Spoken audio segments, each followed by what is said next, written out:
Hello everyone, welcome back to our new video.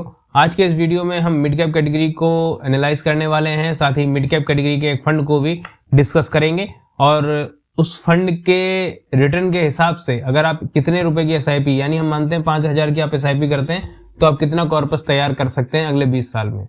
तो आज के वीडियो को पूरी तरीके से ध्यान से देखिएगा, बहुत कुछ आपको इसमें मिलने वाला है। अगर आप एक यंग एज के इंसान हैं, आप 20 से 25 साल के इंसान हैं और आप इन्वेस्टमेंट को स्टार्ट करना चाहते हैं, या 30 साल के भी इंसान हैं, आप इन्वेस्टमेंट को स्टार्ट करना चाहते हैं, तो बहुत ही महत्वपूर्ण ये वीडियो होगा आपके लिए। शुरू करते हैं आज का वीडियो।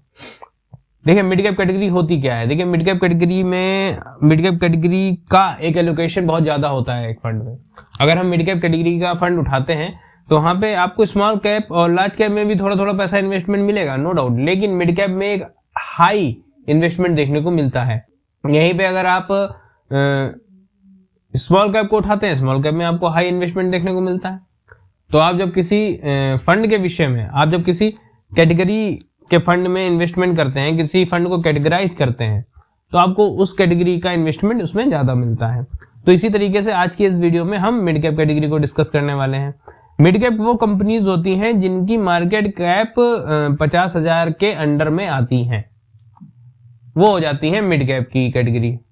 जिनमें आप इन्वेस्ट करते हैं तो आपको ग्रोथ के चांस ज्यादा होते हैं, रिस्क के भी चांस ज्यादा होते हैं, बट ग्रोथ के भी चांस उतने ही ज्यादा होते हैं। किस तरीके से? देखिए जब आप मान लेते हैं 25,000 की कंपनी है, या फिर 50,000 की, चलिए मान लेते हैं 50,000 करोड़ की कंपनी है, उसमें आपने पैसा इन्वेस्ट किया जिसका स्टॉक चल रहा है 100 रुपए का। अब उस 100 रुपए को 200 रुपए होने के लिए 50,000 को 1 लाख करोड़ होना पड़ेगा। मतलब जो उसकी मार्केट कैप 50,000 करोड़ है उसको 1 लाख करोड़ होनी पड़ेगी, जिससे कि आपका जो अमाउंट 100 रुपए इन्वेस्ट किया है वो 200 रुपए हो जाए।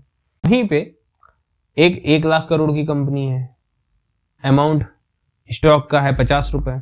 अब 50 को 100 होने के लिए क्या करना पड़ेगा? 1 लाख को 2 लाख करोड़ होना पड़ेगा, तब आपका 50 रुपए का स्टॉक 100 रुपए होगा। अब आपके पास ये खुद ही इसका आंसर होगा कि दोनों में से कौन सी चीज जल्दी हो सकती है।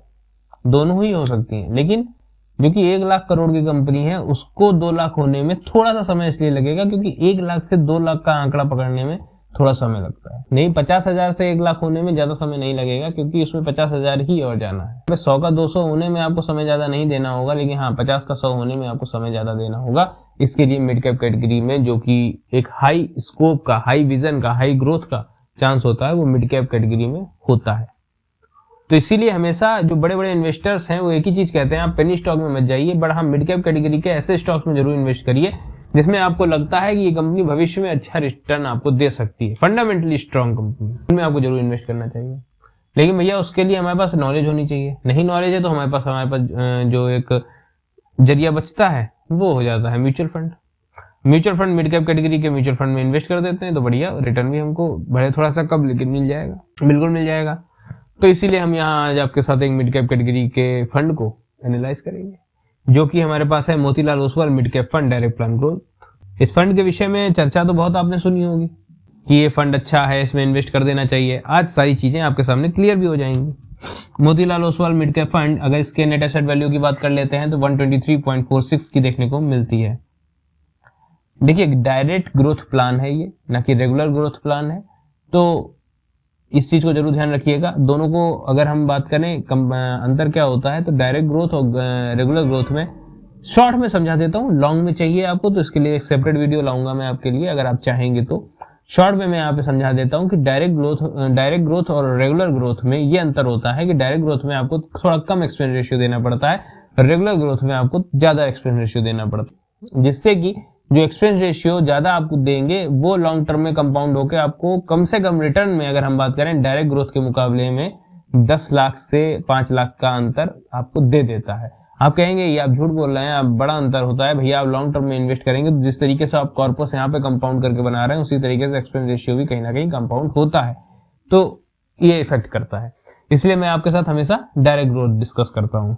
दोनों में अंतर मेनली क्या होता है ये अगर आप चाहेंगे तो आपके लिए एक सेपरेट वीडियो लाया जाएगा, लेकिन उसके लिए आपको कमेंट में बोलना पड़ेगा तो ही लाऊंगा। यहाँ पे अगर हम बात करें, ये फरवरी 2014 में शुरू हुआ था। बेंचमार्क निफ्टी मिड कैप 150 इसका बेंचमार्क है।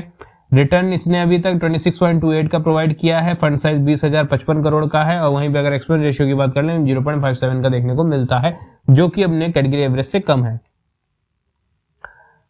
यहाँ पे अगर इन्वेस्टमेंट की बात कर लेते हैं तो मिनिमम इन्वेस्टमेंट आप 500 से कर सकते हैं। मैक्सिमम मिनिमम विड्रॉल यहाँ पे आप 500 का कर सकते हैं। और एग्जिट लोड यहाँ पे 1% का लगता है अगर आप 1 साल के अंदर में पैसा रिडीम करते हैं तो। CAGR की बात कर लें तो 61.82 का 1 साल में, 3 साल में 36.85 और 5 साल में 34.06 का CAGR देखने को मिलता है, जो कि लगातार अपने कैटेगरी एवरेज को बीट कर रहा है। एसेट एलोकेशन इक्विटी यहाँ पे 97.60 की देखने को मिलती है और अदर्स पे 2.40 का देखने को इन्वेस्टमेंट मिलता है। यहीं पे अगर हम सेक्टर एलोकेशन की बात कर लेते हैं तो यहाँ पे ऑटोमोबाइल में जो है 21.46, टेक्नोलॉजी में 20.67, कैपिटल गुड्स में 14.03, कंज्यूमर में यहाँ पे 13.61, सर्विसेज में 8.16 और अदर्स में 22.07 का इन्वेस्टमेंट देखने को मिल जाता है। इन्वेस्टमेंट एलोकेशन मार्केट कैप की बात कर लेते हैं यहाँ पे, तो यहाँ पे आप खुद देख लीजिए, मिड कैप में 73.76 का इन्वेस्टमेंट देखने को मिलता है, स्मॉल कैप में 6.87 का, लार्ज कैप में 15.46 और जेंट कैप में 3.91 का देखने को मिलता है। मतलब मिड कैप में जैसा मैंने आपको बताया यहाँ पे इन्वेस्टमेंट एक ज्यादा दिखता है। वहीं पे अगर हम बात कर लें कि यहाँ पे टॉप 5 कंपनीज में होल्डिंग देखें तो 44.75 की है, जिसमें हाईएस्ट एक्सपोजर यहाँ पे कोफॉर्ज का देखने को मिलता है 9.88% का। रिस्क रेशियोज की बात कर लेते हैं तो रिस्क रेशियोज यहाँ पे बीटा यहाँ पे ठीक देखने को मिलता है, शार्प रेशियोज बेहतरीन है। तो ओवरऑल रिस्क रेशियोज यहाँ पे ठीक हैं, अच्छे हैं, नो डाउट बेहतरीन है। रिटर्न वाइज भी कैटेगरी एवरेज को बीट कर रहा है। तो मिड कैप कैटेगरी के हिसाब से एक बेहतरीन फंड ये मुझे देखने को मिल जाता है। इसको अभिषेक बैसिन इसको मैनेज कर रहे हैं, जो कि BA MBA इन फाइनेंस कर चुके हैं, जो कि इससे पहले कोटेक AMC में भी काम कर चुके हैं। तो ओवरऑल अगर हम फंड को कंक्लूड करते हैं तो भैया इसको फंड मैनेजर की बात कर लेते हैं यहाँ पे, तो अभिषेक बाइसन, देवेंद्र सिंघल, सतीश दोंडापति इसको मैनेज कर रहे हैं। ओवरऑल इस फंड को अगर हम कंक्लूड करते हैं तो भैया फंड काफी सही है देखने में, मिड कैप कैटेगरी का फंड है।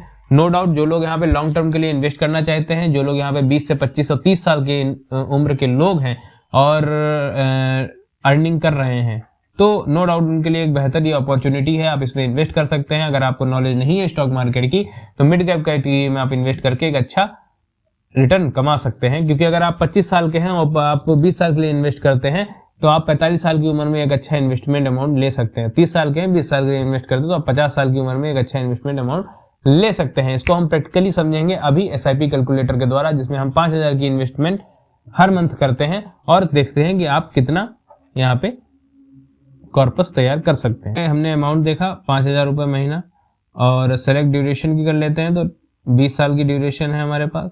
अभी तक फंड ने 26.28% का प्रोवाइड किया है, हम 20% का रिटर्न लेके चलेंगे, ना इससे ज्यादा ना इससे कम।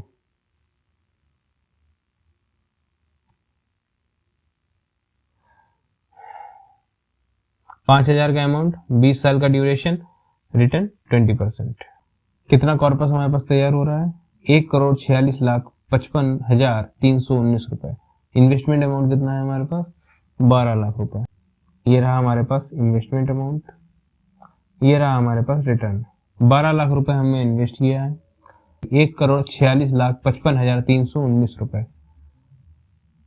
ओवरऑल हमारा जो कॉर्पस तैयार होगा वो होगा जाके 1,58,55,319 रुपए 20 साल में।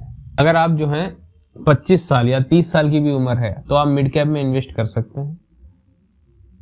नॉलेज नहीं है स्टॉक मार्केट की तो मिड कैप म्यूचुअल फंड में इन्वेस्ट कर सकते हैं, और हर महीने मात्र 5,000 की SIP से आप 1,58,55,319 रुपए का कॉर्पस तैयार कर सकते हैं। लगभग 1.5 करोड़ से ज्यादा आप अपने 60s में। आई होप आपको सारी चीजें समझ में आ गई होंगी। मिड कैप कैटेगरी का ये फंड मैंने आपके साथ डिस्कस कर दिया, सारी चीजें क्लियर कर दी, रिटर्न भी आपको समझा दिया और प्रैक्टिकली करके भी दिखा दिया कि कितना आप रिटर्न यहाँ पे कमा सकते हैं। अब सारी चीजें आपके ऊपर हैं, आप क्या करते हैं, क्या आपका डिसीजन रहता है, डिसीजन आपका रहेगा। मेरा काम है आपको सलाह देना, मेरा काम है आपको चीजों को समझाना, मेरा काम है आपको एजुकेट करना, जो मैं आपको यहाँ पे आराम से करता हूँ। मैं आपको एजुकेशन के पर्पज से हर वीडियो बनाता हूँ, जिसको समझिए, सीखिए और अपने हिसाब से डिसीजन लीजिए। वीडियो अच्छा लगा है तो लाइक करिए, चैनल को सब्सक्राइब करिए, दोस्तों के साथ शेयर करिए और अपनी इन्वेस्टमेंट को स्टार्ट करिए। मिलते हैं नेक्स्ट वीडियो में। धन्यवाद।